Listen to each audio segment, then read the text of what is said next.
We just built the best gaming PC for $1,000 USD. It's already maxing this 1080p monitor with over 144 FPS in Call of Duty. It's amazing. We got the Ryzen 5 5500, the 3060, and here's how we built it. Now that we got all the parts laid out, it's time to move on to the motherboard. The motherboard is the most important part. It's the thing you want to start first. Trust me, it's going to save you a lot of time. The one thing I really like about Asus motherboards is that they don't come with an I/O shield. Surprisingly, it's such a nice high-end board, but doesn't even come with the I/O shield integrated. Kind of makes no sense to me, but moving on. We actually ended up getting this case for a really good deal. It was on sale for $149.99 Canadian. So as soon as we saw the price drop to that low, we snagged a bunch of them. From the motherboard box, there's nothing really I need here. I'm not using any HDDs or SSDs, so we can get rid of these SATA cables. I know with these Asus Prime and Tough models, you will need these standoff screws for your SSD. They're gonna make it a lot easier to connect. So now we're gonna lay the motherboard down on the table. We're using an anti-static mat, so you don't need to put the anti-static bag. You can just lay it down just like that. It's super easy. Now we're moving on to the CPU. This is one of the best CPUs for the price. It comes with 6 cores, 12 threads, and it only costs $129 Canadian. This is an amazing steal. Great for budget builds and great for high performance gaming on a budget. Woo! Look at this thing. It looks beautiful. Beautiful in the box as always. Brand new in box, BNIB. We're gonna lay that down and we're just gonna drop it down. You don't need to add any pressure. If you add any pressure, you could break some pins. So yeah, it's all good. It's already set in place. And now it's time to move on to the RAM. This RAM is amazing. I really like T-Force because comparatively to Corsair, it's cheaper and it comes with a lifetime warranty. You don't understand how important that is, especially for RAM. I've had so much Corsair RAM fail on me. I've had to RMA it back. And unlike other companies, it takes almost a month to 2 months to even get your Corsair products back. T-Force, I really like that about them. Lifetime warranty. We're not sponsored by them, but you know, if you guys want to send us some cash, some products, we'll never say no. Plug it into A2B2. You'll see that one side of the RAM stick is just slightly longer than the other RAM stick. You can see the same thing with the motherboard. You want to align it perfectly and make sure if it's not going in, just stop, turn the RAM around and it'll work. But you can see here, it'll only take 2 clicks. Once you hear those 2 clicks, you know that the RAM is in place. And again, new RAM can sometimes be hard to plug in. So give it a little bit of force just like that and it's perfectly in place. Now that we have the RAM installed, it's time to move on to the SSD. SSDs are super important, especially something like this. It's an M.2 SSD. You don't want to be installing Windows on anything else. Trust me, SSDs are okay, but they're a thing of the past. HDDs, even a thing further than the past. So get yourself an M.2. I promise you, you're gonna love it. It's gonna load Windows almost instantly. You're gonna be able to use your apps right away. You're not gonna have to wait 5-10 minutes for your computer to get warmed up and then go for it. So this SSD, I really like it. It's a $50 1 terabyte M.2. For the price, it performs really well. Just underneath the M.2 shield, it comes with a little standoff, but it's not tall enough. So that's why the motherboard gives you these extra screws. From my experience, do you need these standoff screws? No, not really, but they are helpful. They will make it a lot better and they'll make sure that your SSD doesn't ever get disconnected. Now that we built out the entire motherboard, we have the RAM, the SSD, and the CPU in there, it's time to put on the cooler. So you can't cool your CPU down without thermal paste. The way you apply your thermal paste does matter. We've seen a lot of YouTubers like Mr. Easter. He's done a lot of cool things with thermal paste. So we now know the best pattern. Just do a little X. In 3, 2, 1. Woo! We got it connected. All right, now it's just time to screw this last part in. Make sure you apply even pressure. You want to make sure you distribute. So for the case, we're using nothing other than the Enermax SK30. This is by far my favorite case right now. It comes with 4 RGB fans already pre-installed for you. The case has a ton of space. You can even include a 4090 in there. On top of that, it has a lot of great airflow because it has a side mesh, which is awesome. And the best part is this case is only around $100, $120 or so. So for the price, it's unbeatable. Find me a better case and I'll test it out. Why not? So when I open up the case, it's very crucial that you open it from the bottom. You can easily just slide it out and it makes packing and unpacking the case so much easier. Like I said, if you open it from the bottom, it should just slide out just like that.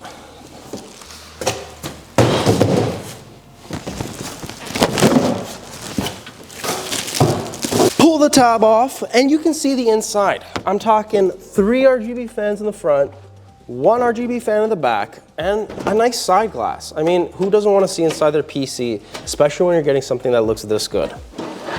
So that just slides right out. Oh, that's heavy. That's how you know they tempered it well. When the glass is heavy, they did a good job. Remember that I/O shield I was talking about earlier? Well, now's the perfect time to install it. Popping it in, it's not very difficult, but it can definitely take a little bit. You want to make sure you pop every corner first. That way you get a good feel for it. Once you know it's in, it's in. There you go. Now that we got the I/O shield, it's time to put the case down. And of course, let's set the motherboard down. Just lift it off the cooler and put it down.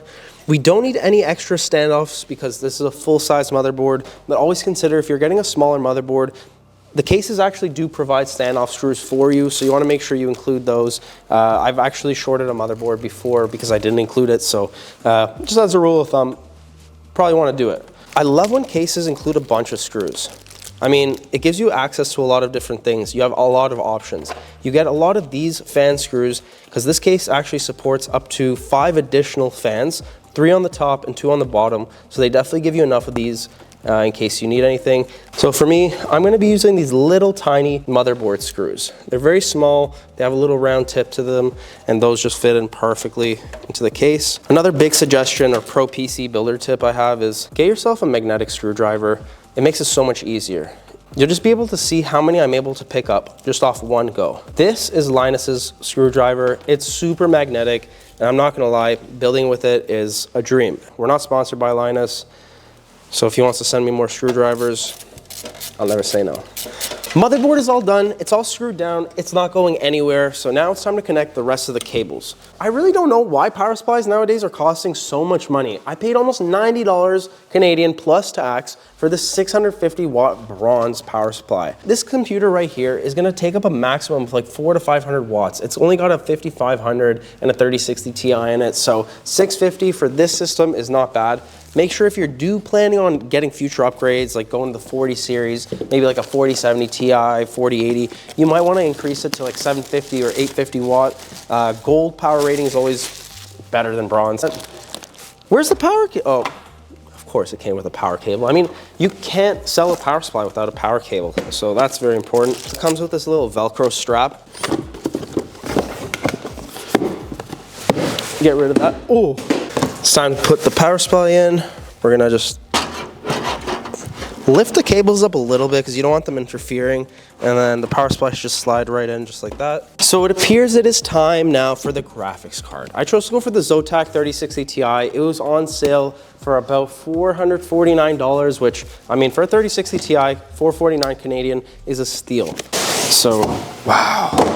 The box is really nice. It's big. It looks like it's bigger than, you know, the Asus Duals or most of the other Dual Series cards. Just comes in this nice little anti-static pouch. Time to plug it in. So right here, align it with the PCIe slot at the top. If it doesn't fit, make it fit. But it should just slide right in. We got enough space in this case, so boom. Somebody explain to me why Zotac's PCIe is all the way inside, making it almost impossible to connect these headers. I mean, probably should fire the design team. PCIe cables can't even fit. All right, new strategy. New strategy is I'm gonna plug this in before I plug the card in. Zotac, if you're watching this, please fix up your cards. This is a really poor design for a PCIe cable. Okay, time to slide that back in, and boom, good. And now it's all built. There we go. It's time to turn it on and see if it actually works. That's the most important thing. You don't want to be building a PC that doesn't work. One. Woo! Okay, look at that RGB. I'm telling you guys, this case for the price is unmatched.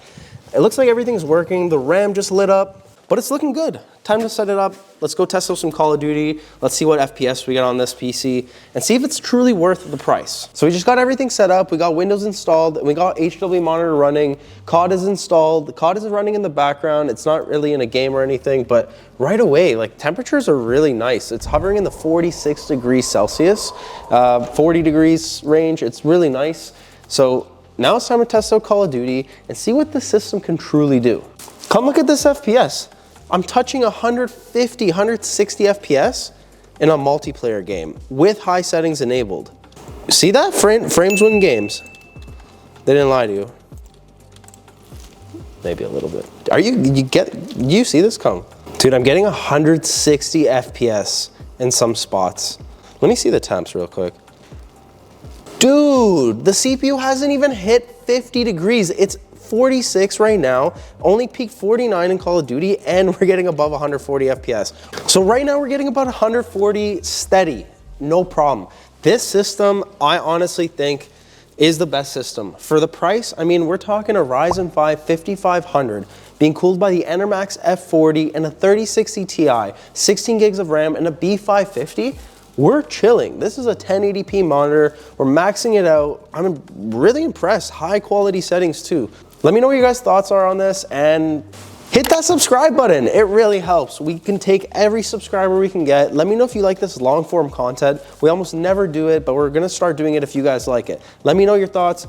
Really love you guys. Can't wait to see you in the next one. Peace.